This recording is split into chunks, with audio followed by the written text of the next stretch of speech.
"You're not fighting the wind. You're fighting the road." That's what a 78-year-old man with a steel cane said to a firing line of 12 experienced shooters who had been missing left for 3 straight hours. Not one of them had asked for his help. Not one of them knew his name, and not one of them had any idea that the man sitting behind them on a folding chair with a cup of gas station coffee had spent 2 years calling artillery fire in the jungles and highlands of Vietnam, reading conditions that would kill you if you got them wrong. He wasn't wrong then. He wasn't wrong now.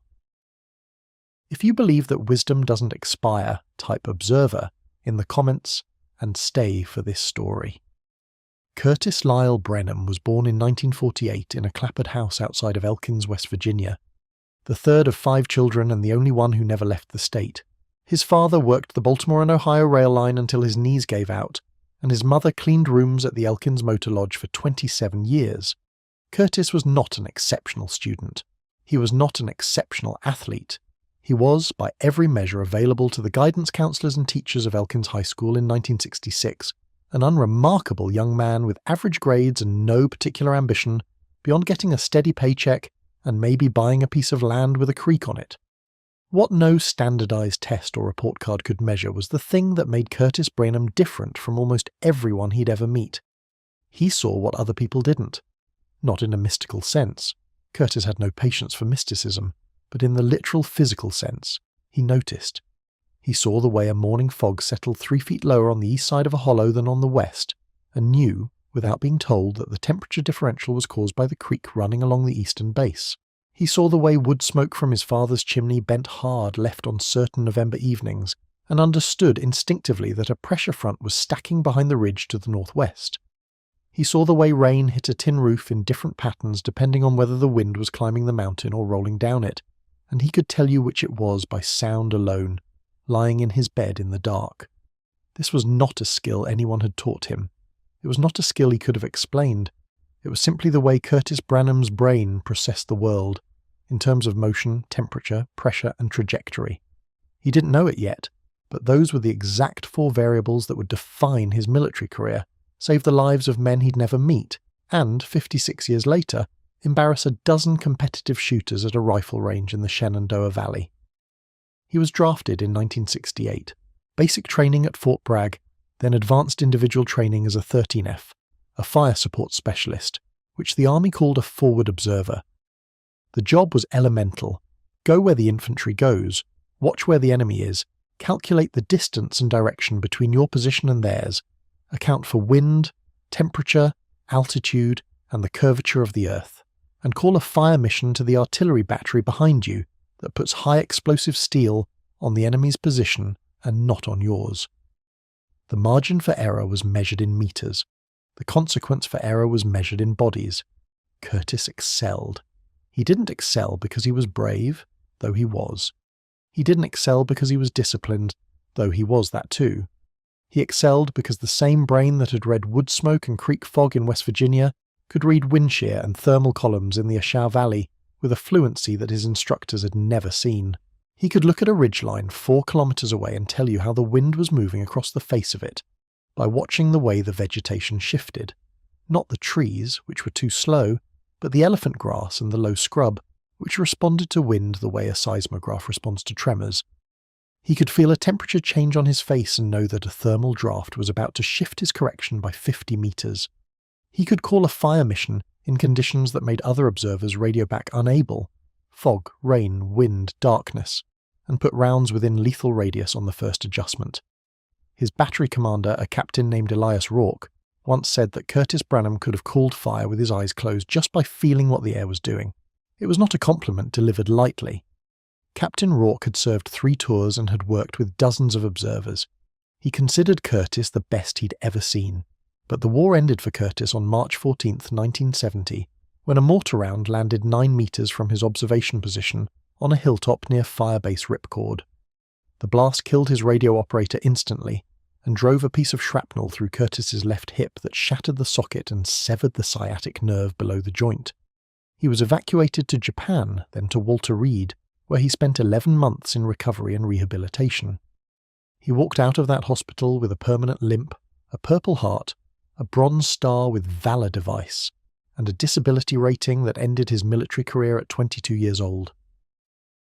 He went home to Elkins, married a woman named June who worked at the county clerk's office, took a job at the Forest Service as a fire lookout, a job that required exactly the kind of observational skill he possessed, and lived quietly for the next 56 years. But what none of the people at the Shenandoah Valley Long Range Classic would know, as they watched him lower himself into a folding chair behind the firing line on a cool Saturday morning in October, was that Curtis Branham's ability to read the air had not dimmed with age. If anything, it had sharpened. Decades of watching weather from fire towers, reading thermals, predicting wind shifts, tracking the invisible architecture of moving air, had given him a depth of environmental perception that was, quite literally, unmatched by anyone within 100 miles of that range. The Shenandoah Valley Long Range Classic was a 2-day precision rifle event held annually at the Augusta County Shooting Complex, a modern facility with covered firing positions and steel targets set at distances from 300 to 1,200 yards. It was not a casual event. The entry fee was $125. The shooters were experienced, competitive long-range marksmen, retired military snipers, law enforcement precision rifle operators, and a growing contingent of younger shooters who had come to the sport through social media and online communities. The equipment on the line represented a collective investment that would have bought a house in some parts of the country. Custom-actioned rifles built on Bighorn, Defiance, and Curtis actions. Barrels from Bartlin, Krieger, and Proof Research. Stocks from Macmillan, Manners, and MDT. Scopes from Nightforce, Vortex Razor, and Schmidt & Bender, ranging in price from $2,000 to $4,000. The competitors had Kestrel weather meters clipped to their belts. They had ballistic calculators loaded with custom drag models. They had data books filled with years of documented wind calls, corrections, and environmental notes. They were, by any reasonable standard, very good at what they did. And on the morning of day 1, stage 1, at the 600-yard line, every single one of them was missing left. Not catastrophically, not by feet, but consistently. 2 to 4 inches left of centre, shot after shot, relay after relay, in a pattern that was uniform enough to be systematic and mysterious enough to be maddening. The wind flags along the range corridor told a straightforward story. Negligible wind, maybe 2 miles per hour from the right, barely enough to register on a Kestrel. The shooters were dialing for it, some were holding for it, and they were still printing left. By the end of the third relay, the murmur on the line had turned into open frustration. Shooters were rechecking their zeros, questioning their scope tracking, swapping ammunition lots, and doing the one thing that competitive marksmen hate most, doubting their own fundamentals. And behind all of them, sitting in a folding chair he'd carried from the trunk of his car, Curtis Branham watched. He'd been watching since 7:15 when the first relay had stepped to the line. He wasn't supposed to be there as a competitor. His name wasn't on the roster. He'd driven down from Elkins, 3.5 hours on Interstate 64, because his nephew, a 34-year-old sheriff's deputy named Marcus Branham, was shooting in his first long-range competition and had asked Curtis to come watch. Marcus was a good shot in the way that many law enforcement officers are good shots, competent, consistent, trained. But he was not a competitive marksman, and the jump from qualification courses to precision rifle matches was significant. Curtis had agreed to come partly because Marcus had asked, and partly because he hadn't left Elkins for anything other than a medical appointment in over 2 years, and the drive through the mountains in October was something he'd once loved. He'd arrived early, set up his chair, and watched Marcus shoot the first stage, a 5-round string at 300 yards that Marcus had handled reasonably well, posting a group that was tight enough to be competitive if not spectacular. Now Marcus was waiting for his turn at the 600-yard stage, and Curtis was doing what he'd done for his entire life, watching the air. He hadn't brought binoculars. He didn't need them. He was watching the mirage, the heat shimmer rising from the ground between the firing line and the targets, and he was seeing something that 12 Kestrel weather meters and 40 years of collective shooting experience had not revealed to a single person on that line. There was a thermal draft. It was invisible to the flags because it was moving vertically, not horizontally, and it was originating from a specific source, the asphalt access road that crossed the range corridor at approximately the 200-yard mark. The road was a maintenance path, maybe 12 feet wide, running perpendicular to the firing line. In the morning sun, it was absorbing heat faster than the surrounding grass, creating a column of rising warm air that deflected the bullet's path, not by pushing it sideways like wind, but by creating a density gradient that bent the trajectory like light through a prism. The effect was subtle, 2 to 4 inches at 600 yards, but it was consistent, and it was there. Curtis could see it in the mirage. The shimmer over the grass was uniform, a gentle vertical ripple that indicated still, stable air. But over the road, that 12-foot band of black asphalt, the mirage changed. It accelerated. It pulled to the left, following the slight grade of the terrain, creating a band of moving air that was nearly invisible to the naked eye, but perfectly legible to a man who had spent 56 years reading thermals. And no one else was seeing it because no one else was looking at the right thing. Marcus came and sat beside him between relays. He was nervous, the particular nervousness of a man who is performing adequately, but knows he's outmatched. "Uncle Curtis, I'm hitting about 3 inches left. I've checked my zero twice. The flags say almost no wind. I can't figure it out." Curtis didn't answer immediately. He took a sip of his coffee, gas station coffee, lukewarm now, in a styrofoam cup that he'd been holding for an hour, and continued watching the mirage. Then he said, "Everybody's hitting left." "What?" "Look at the targets when they score them. Everybody's left. Not just you. The whole line." Marcus looked. The scoring crew was pulling targets for Relay 4, and even from a distance the impact patterns were visible. Clusters shifted left of centre on nearly every target. "So it's not me? It's not you, it's the road." "The road?" Curtis pointed with his cane toward the asphalt strip crossing the range at 200 yards. "Blacktop's heating up. Sun's been on it since 6. It's throwing a thermal column. Rising air, deflecting left because the ground slopes left to right at about 2 degrees in that section. Your bullet's flying through stable air for the first 190 yards, then hitting a wall of warm, moving air for 12 feet, then coming out the other side with a lateral impulse. 2 to 4 inches at 600, maybe more as the day heats up." Marcus stared at the road. He couldn't see anything. The road looked like every other piece of asphalt he'd ever seen. "How do you know that?" "Because I can see it in the mirage. The shimmer over the grass is vertical. Over the road it's pulling left. Watch." Marcus watched. He stared at the air above the 200-yard line for a full 30 seconds. He saw nothing. Then, slowly, the way a magic eye image resolves when you stop trying so hard, he saw it. A faint, smeared quality to the mirage directly over the dark strip of road. A drift. A lateral pull in what should have been a perfectly vertical shimmer. It was barely there. It was the kind of thing you would never notice if you didn't know what to look for. But it was there. "How much?" Marcus asked. "Hold 1 minute right at 600. Maybe 1.25 if it keeps heating up." "That's it?" "That's it." Marcus loaded his databook with the correction and waited for his relay. But what happened next was not part of Curtis Branham's plan. It was not something he sought, not something he wanted, and not something he would have initiated on his own. It happened because the man on the bench next to Marcus had been listening. His name was Derek Odom, and he was the kind of shooter who took long-range precision seriously enough to build his life around it. He was 41 years old, a former Marine Scout sniper who had transitioned into competitive shooting after his discharge, and he ran a YouTube channel and training company that specialized in long-range marksmanship instruction. He had 15,000 followers. He had sponsors. He had a custom rifle built on a Defiance tenacity action, with a Bartlin barrel that he'd load-developed over 200 rounds to find the optimal charge weight and seating depth. He had a Night Force ATAC scope with verified tracking to 40 minutes of angle. He had a Kestrel 5700 Elite with an integrated ballistic solver, and he had been hitting 3 inches left for 3 relays.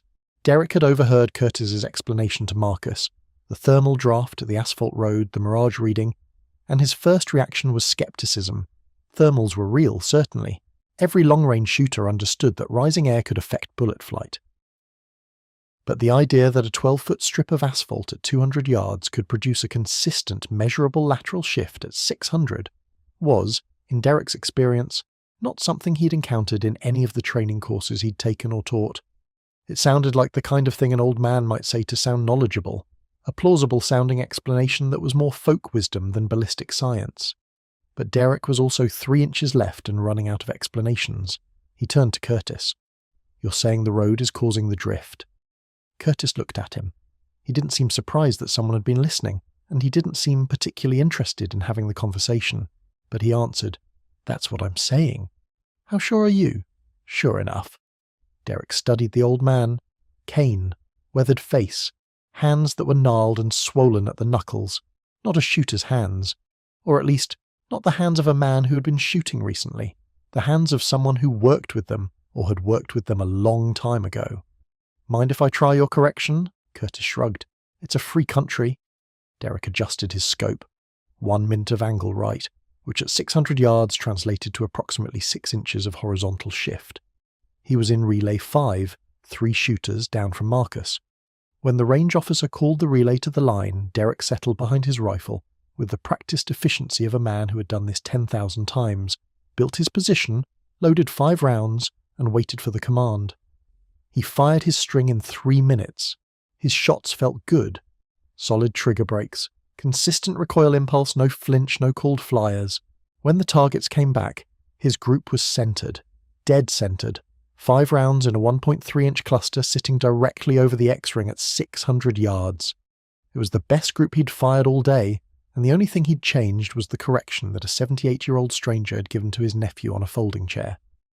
Derek stared at his target for a long time. Then he turned and looked at Curtis, who was still sitting in his chair, still drinking his coffee, and who had watched the entire string through the mirage without binoculars. "How the hell did you see that?" Curtis didn't answer the question. He took a sip of his coffee and said, "Your nephew shoots next relay. You might want to tell him to hold a quarter minute more than I said. The road's getting hotter." Derek didn't tell Marcus. He told everyone. He walked down the line, 12 firing positions, 12 shooters, and said the same thing to each one. "The old man behind the line says there's a thermal off the road at 200. Hold 1 to 1.25 minutes right." Some of them looked at him like he was crazy. A couple of them shrugged and made the adjustment, and every single shooter who applied the correction started hitting center. One by one, relay by relay, the targets came back with groups that had migrated from 3 inches left to centered. The change was immediate, dramatic, and undeniable. By the end of relay 7, the entire line had adopted the correction, and the murmur that had been running through the competitors all morning shifted from frustration to curiosity. Who was the old man? How had he known? And why had none of them, not with their kestrels, not with their ballistic solvers, not with their thousands of hours of training, seen what he'd seen in 5 minutes from a folding chair? The lunch break came at noon. The competitors gathered under the pavilion for sandwiches and water, and the conversation had only one subject. Derek Odom, to his credit, did not take credit for the correction. He pointed directly at Curtis, who had moved his folding chair to the shade of a sycamore tree and was eating a ham sandwich from a paper bag. "That's the man," Derek said. "I don't know his name, I don't know his background, but he saw something none of us saw, and he was dead right." The match director, a retired Army Lieutenant Colonel named Hank Bowen, who had spent 20 years in field artillery before transitioning to competitive shooting, walked over to Curtis. Bowen was a big man, 6'2", broad shoulders, the remnants of a powerful frame now softened by retirement but still imposing. He carried himself with the particular confidence of a man who had commanded batteries and battalions and was not easily impressed. "Sir, I'm Hank Bowen. I'm directing this match." Curtis looked up. "Curtis Branham." "Mr. Branham, I understand you identified a thermal condition that was affecting the 600-yard stage. My shooters tell me your correction was accurate." "It was accurate for this morning," Curtis said. "Afternoon's going to be different. The road's going to peak around 2 o'clock, maximum heat absorption, and then the thermal's going to weaken as the ambient air temperature catches up to the asphalt temperature. By 3:30, 4 o'clock, the differential will be negligible. But between now and 2, you're looking at 1.5 minutes of correction, maybe 1 3/4 at the peak." Bowen stared at him. The specificity of the prediction, not just the direction, not just the magnitude, but the temporal curve of the thermal's behavior over the course of an afternoon, was not the kind of thing a casual observer produced. It was the kind of analysis that came from deep practiced environmental reading, the kind that took decades to develop. "What branch?" Bowen asked. "Army, MOS, 13 Fox, forward observer. Vietnam, 68 to 70. Bowen was quiet for a moment. 13 Fox. The men who stood on hilltops and ridgelines in the worst terrain on Earth and called artillery fire onto enemy positions by reading the wind, the terrain, and the temperature with nothing but their eyes and a map. The men whose accuracy meant the difference between shells landing on the enemy and shells landing on their own troops. The men whose entire professional existence was built on seeing what the air was doing and translating that into numbers. "You've been reading thermals for 56 years, Bowen said. It was not a question. Thermals, pressure gradients, wind shear, mirage, fog behaviour, updraft patterns, Curtis said. Spent 30 years as a fire lookout after the army. You watch enough air move over enough terrain for enough decades, you start to see things other people don't." Bowen nodded slowly. Then he did something that surprised every shooter within earshot. "Mr. Branham, would you be willing to serve as an environmental advisor for the remainder of the match?" Curtis raised an eyebrow. "I've never heard that title before." "I just invented it," Bowen said. "I've got 42 shooters and a thermal condition that none of them can see. You can. I'd consider it a personal favour." Curtis thought about it for approximately 3 seconds. "I'll need a better chair," he said. Bowen got him a better chair, a padded folding model from the range office, and positioned it behind the centre of the firing line with an unobstructed view of the full-range corridor. Curtis sat down, adjusted his cane across his lap, and began doing what he had done since 7:15 that morning, watching the air. But now he was watching it with purpose, and the shooters were watching him. Word had spread completely through the competitor pool by the time the afternoon stages began. The old man behind the line could see the wind. Not just the wind. He could see things in the air that instruments couldn't detect. He could predict how conditions would change before they changed, and he was willing to share what he saw. This last point was crucial, because competitive shooting is an individual sport, and the sharing of environmental data during a match is unusual. Some shooters considered it an unfair advantage. Others considered it a form of coaching that should be prohibited. Bowen had anticipated this objection and addressed it during the pre-afternoon briefing. The thermal condition affecting the 600-yard stage is a range condition, not a competitor condition, he said. Mr. Branham's observations will be posted on the conditions board alongside the flag readings and the Kestrel data. Every competitor will have equal access. If anyone has an objection, see me after the match. No one objected, not because they all agreed with the principle, but because they all wanted the data. Pride is flexible when you're 3 inches off target and can't figure out why. The afternoon stages were at 800 and 1,000 yards, and the thermal dynamics became more complex as the distances increased. At 800 yards, the bullet spent more time in the air, crossed more terrain features, and encountered more layers of atmospheric variation. The asphalt road at 200 yards was still a factor, but now there were additional considerations. A tree line at 500 yards that created a wind shadow, a shallow drainage ditch at 700 that channeled air differently, depending on the direction of the ambient breeze, and the general thermal behaviour of the valley floor as it heated through the afternoon. Curtis read all of it. He sat in his chair and watched the mirage, not at one point, but at multiple points along the range corridor, shifting his focus from the 200-yard line to the 500-yard line to the 800-yard line, reading each zone independently and assembling a composite picture of what the bullet would encounter in flight. Every 15 minutes he gave an update to Bowen, who posted it on the conditions board. Thermal drift from road, 1.5 MOA right correction, wind shadow at 500 producing half-value hold from 500 to 550. Right to left ambient developing above 600. Expect 0.75 MOA left correction from 600 to 800. Net correction at 800, 0.75 MOA right. The data was precise, it was specific, and it was correct. Shooter after shooter applied Curtis's environmental readings and watched their groups tighten. The transformation was remarkable. The same shooters who had been struggling all morning were now producing some of the best groups of their competitive careers, not because their fundamentals had improved, but because the invisible architecture of the air between them and their targets had been decoded by a man who could see it the way most people see colour. Derek Odom, who had been filming segments for his YouTube channel throughout the match, turned his camera on Curtis during the 8th relay. He asked if he could record Curtis's environmental calls. Curtis said he didn't mind. "How do you see it?" Derek asked, crouching beside the folding chair while his camera operator filmed from behind. "See what?" "The thermal, the mirage, the layers.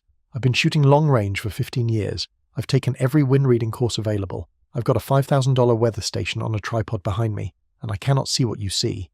Curtis was quiet for a moment. He watched the mirage shimmer over the 800-yard berm and said, "You're reading instruments. Instruments give you data points. temperature, humidity, wind speed, barometric pressure. But the air doesn't move in data points. It moves in patterns, layers, currents, and those patterns interact with each other in ways that a kestrel can't model, because the kestrel's reading the air at one point and the bullet's flying through 1,000 points. He pointed toward the range. Right now, the Mirage at 400 is running about 10 degrees left of vertical. At 500, it straightens up because the tree line's blocking the crosswind. At 600, it picks up again, stronger, maybe 15 degrees. At 700, the drainage ditch is channeling a thermal that's pushing right. And at 800, the ambient has shifted and it's all left again. Every one of those transitions adds or subtracts from the bullet's path. If you read them as separate events, you'll never get the right correction. You have to read them as one continuous system, one river with different currents. Derek stared at him. Then he said, very quietly, so the camera didn't pick it up, "Where did you learn this?" "Vietnam," Curtis said. "And then I had 30 years in a fire tower to practice." The match continued into the afternoon. Curtis sat in his chair, read the conditions, and updated the board every 15 minutes. The shooters adjusted, the scores improved, and gradually the nature of the event shifted from a competition into something closer to a clinic. 42 experienced marksmen receiving a real-time education in environmental reading from a man who had mastered it in conditions where the penalty for error was not a missed target, but a misplaced artillery shell. At 2:15, as Curtis had predicted, the thermal from the asphalt road peaked. The correction at 600 yards reached 1 3/4 minutes of angle, nearly 11 inches of lateral shift from a source that no instrument on the line could detect. Then, as the afternoon sun moved and the ambient temperature climbed, the differential between the road surface and the surrounding terrain began to equalize. By 3:30, the thermal was negligible. Curtis noted the change on the board. Road thermal, dissipated. Ambient crosswind now dominant. Full value left hold from 300 onward. The precision of the prediction, the fact that he had called the peak, and the dissipation time within 15 minutes, hours before it happened, was the thing that finally broke through the remaining skepticism on the line. This was not luck. This was not folk wisdom. This was a man operating at a level of environmental perception that none of them had known existed, and the implications of what they were witnessing went far beyond a Saturday rifle match. After the final relay, Bowen compiled the match statistics. The average group size for the afternoon stages was 18% tighter than the morning stages. 3 competitors posted personal bests at 800 yards. One, a retired SEAL named Patterson, who had been shooting competitively for 20 years, posted the tightest 1,000-yard group ever recorded at the Augusta County facility, and every one of them attributed the improvement, at least in part, to the corrections posted by the old man in the folding chair. The awards ceremony was held under the pavilion at 4:30. Bowen ran it with military efficiency, results, plaques, handshakes, brief remarks. Marcus Branham had finished 17th out of 42, which was far better than he'd expected, and which Curtis considered a respectable showing for a first competition. Marcus was pleased. He kept looking at Curtis with an expression that mixed pride with something like awe, the particular look of a man who has known someone his whole life, and is only now understanding what that person is. After the individual awards, Bowen returned to the microphone. "Before we close out, I want to recognize someone who wasn't on the roster, but who had more impact on today's match than anyone holding a rifle." He looked at Curtis. "Mr. Branham, would you come up here?" Curtis didn't want to. He was not a man who sought recognition, and the prospect of standing in front of 42 strangers while someone talked about him was the kind of social obligation he had spent a lifetime avoiding. But Marcus gave him a look, and it was the look of a young man who wanted to be proud of his uncle in public, and Curtis could not refuse that. He stood, took his cane, and walked to the front of the pavilion. Bowen addressed the crowd. Curtis Branham served in the United States Army from 1968 to 1970 as a forward observer in Vietnam. For those of you who don't know what a forward observer does, he's the man who stands on the forward edge of the battlefield, reads the wind, the terrain, and the atmosphere, and calls artillery fire onto enemy positions. The margin for error is meters. The consequence for error is friendly casualties.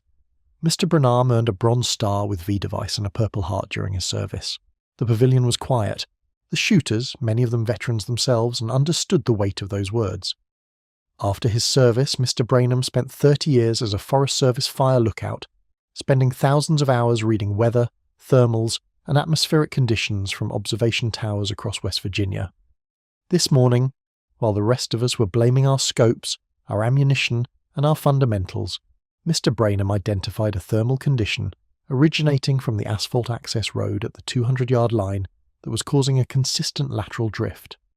He not only identified it, he predicted its behaviour over the course of the day, including its peak intensity and the time of its dissipation. Every prediction was accurate. Bowen paused. I've been shooting long range for 25 years. I commanded artillery batteries. I've sat through more weather briefings than I can count, and I have never, not once, met anyone who can read the air the way Curtis Branham reads it. What he did today was not a parlour trick. It was the application of a lifetime of skill developed in conditions that most of us can't imagine, sustained through decades of practice, and shared generously with a group of strangers who didn't ask for it and didn't deserve it. He turned to Curtis.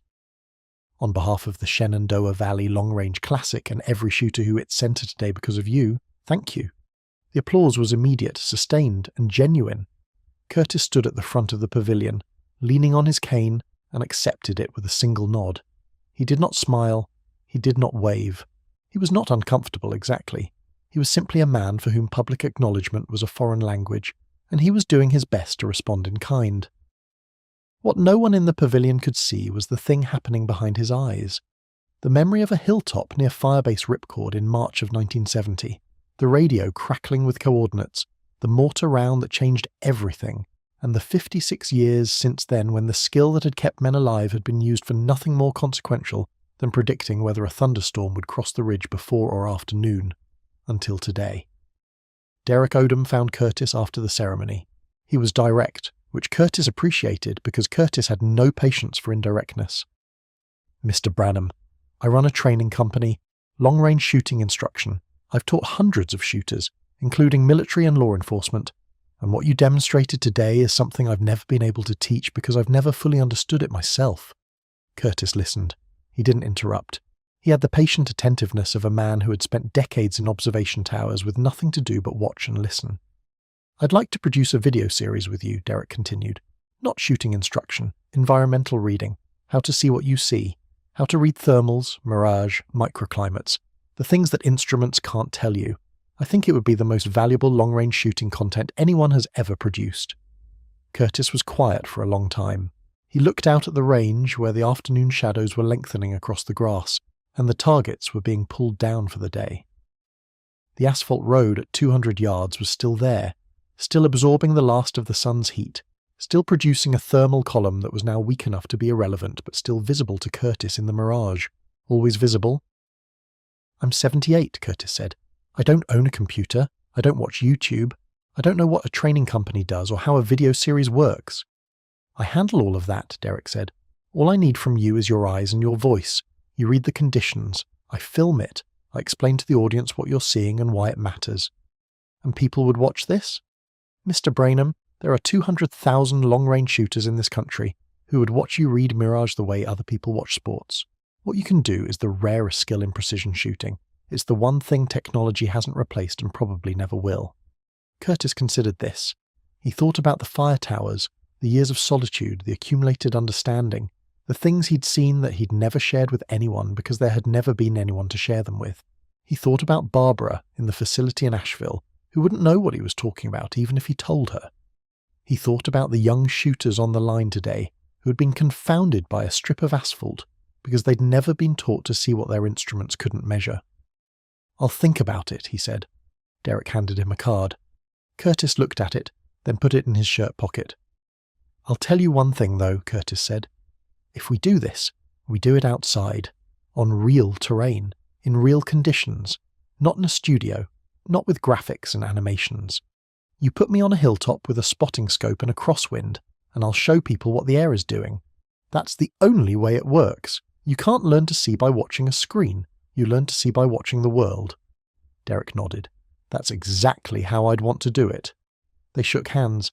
Curtis's grip was strong despite the swollen knuckles, the grip of a man whose hands had done hard work for 70 years and were not finished yet. Marcus drove Curtis back to Elkins the next morning.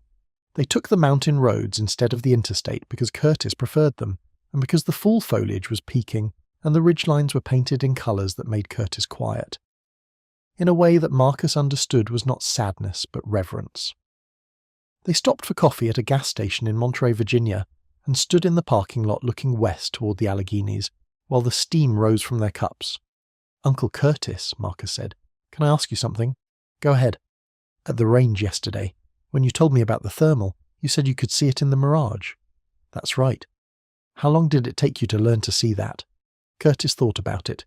He thought about the Aishau Valley and the elephant grass and the way the air moved over a ridgeline at dawn. He thought about the fire towers and the years of watching. He thought about the morning fog in Elkins when he was a boy, settling lower on the east side of the hollow because of the creek. "I didn't learn it," he said. "I always saw it. The army taught me what it meant. The fire service taught me how to trust it. And the years taught me how to be patient with it." He paused. "The thing most people get wrong about reading the air is they think it's about knowledge. Knowing the physics, knowing the formulas, knowing the data. But it's not. It's about attention. You have to want to see it more than you want to be doing something else, and most people want to be doing something else." Marcus nodded. He didn't fully understand. He was 34 years old and had spent his career in a job that valued action over observation, and the idea that the most important skill a person could develop was the ability to sit still and watch was foreign to him, but he filed it away. He'd think about it later, on long shifts, in quiet moments, and gradually over the years that followed, he would begin to understand what his uncle had given him. Not a correction for a thermal draft, but a way of being in the world that most people never discover. 3 months later, Derek Odom drove to Elkins.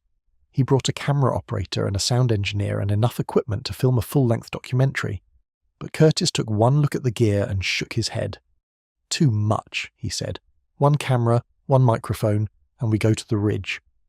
They drove to a hilltop above the Cheat River Valley that Curtis had used as a fire lookout for 11 years. It was November. The air was cold and moving. The river far below was visible in sections between the bare trees, and the wind was doing things across the valley that Curtis could read as easily as a book. Derek set up the single camera. Curtis sat on a rock with his cane across his knees and his eyes on the valley, and then he started talking. He talked about thermals, how warm air rises, how it creates drafts and currents, how it bends the path of anything moving through it. He talked about mirage, what it looks like when the air is still, what it looks like when it's moving, how to read the speed and direction of a thermal by the quality of the shimmer. He talked about wind, how it behaves differently at different altitudes, how terrain features channel and redirect it, how a valley funnels wind in ways that a kestrel at the firing line can't measure. He talked about pressure, how a weather front changes the density of the air, how that density change affects a bullet's drag, how a shooter who can feel a pressure change on his face has more data than a shooter with a barometric sensor on his phone. He talked for 4 hours. He didn't use notes. He didn't use props. He just watched the valley and described what he saw, and what he saw was a world of invisible motion that was as vivid and detailed to him as the visible landscape was to everyone else. Derek's camera operator later said it was the most remarkable thing he'd ever filmed, not because of the production value, which was minimal, but because of the experience of watching a man describe a dimension of reality that most humans never perceive. It was like watching someone describe colour to a room full of people who've only ever seen in black and white, the operator said. Except the colour was always there, we just couldn't see it. The video series, titled Reading the Air, was published on Derek's channel over the following 6 months. It was not viral. It did not get millions of views. It was watched by the specific community it was made for. Long-range shooters, military snipers, competitive marksmen, and a small but dedicated audience of atmospheric science enthusiasts who found Curtis's intuitive understanding of thermodynamics fascinating. The series accumulated 400,000 views across 12 episodes, which in the world of niche shooting content was exceptional. Curtis never watched a single episode. He didn't own a computer, didn't want one, and had no interest in seeing himself on a screen. But he heard about the response from Derek, who called him every few weeks with updates. "People are using your methods," Derek said during one call. "A sniper team at Camp Pendleton incorporated your mirage reading techniques into their training syllabus.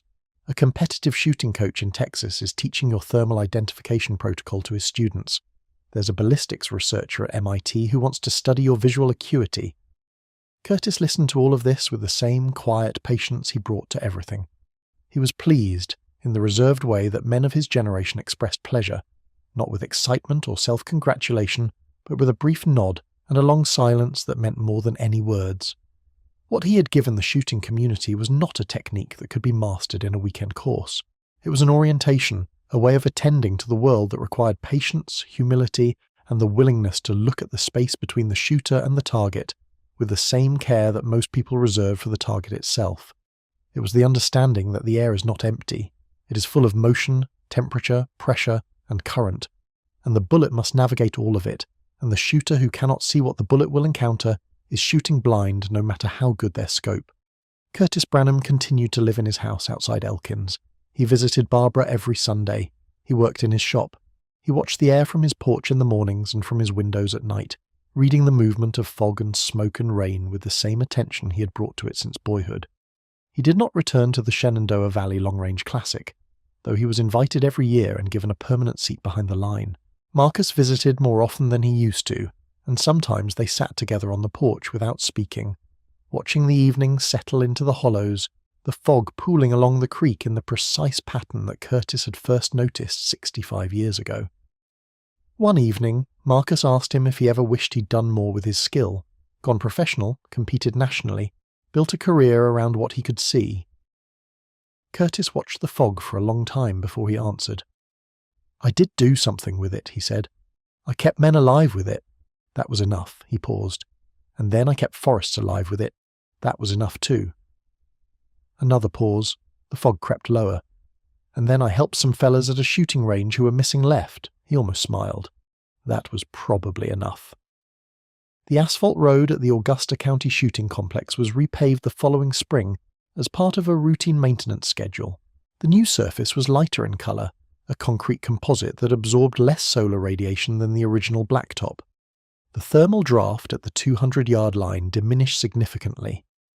But every year, on the morning of the Long Range Classic, Hank Bowen would walk the range corridor before the first relay and check the mirage over the road. He never saw what Curtis saw. He never would. But he looked anyway, because a 78-year-old man in a folding chair had taught him that the air between you and your target is not empty, and the least you can do is pay attention to it. If this story reminded you that the sharpest eyes aren't always behind the scope, subscribe to this channel. We tell the stories of veterans whose service didn't end when they took off the uniform. It just found a different range. Hit the bell so you don't miss the next one, and share this with anyone who knows that the most important things are usually the ones you can't see.